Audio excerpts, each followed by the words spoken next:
เพ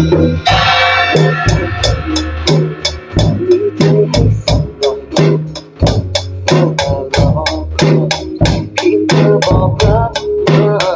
สุขไม่ยิ่งนักที่ฉันได้เพียงแค่มองตากับเธอสุขสุดหัวใจโอ้โอ้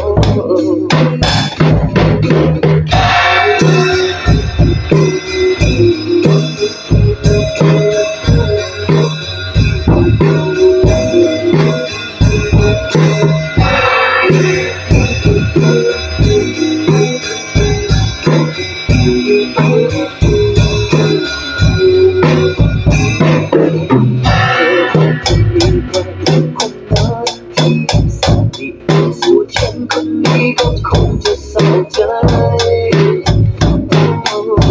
เธออาจจะมีแฟนแล้วก็เป็นได้ก็ยังสงสัยยังอยากจะรู้ดีใจให้สักหน่อย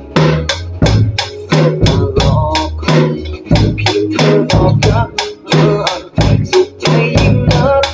ที่ฉันได้เพียงแค่มองตากับเธอก็สุขสุดหัวใจก็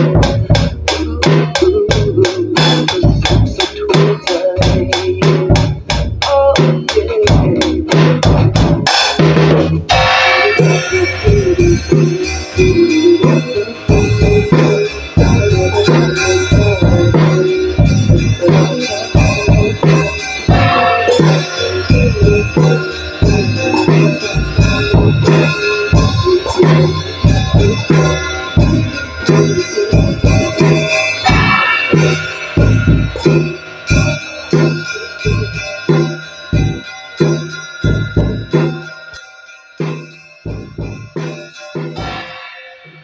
ตอนนี้ช่องเรามี Q&A สามารถพิมพ์คำถามอะไรก็ได้เลยที่หน้าชุมชน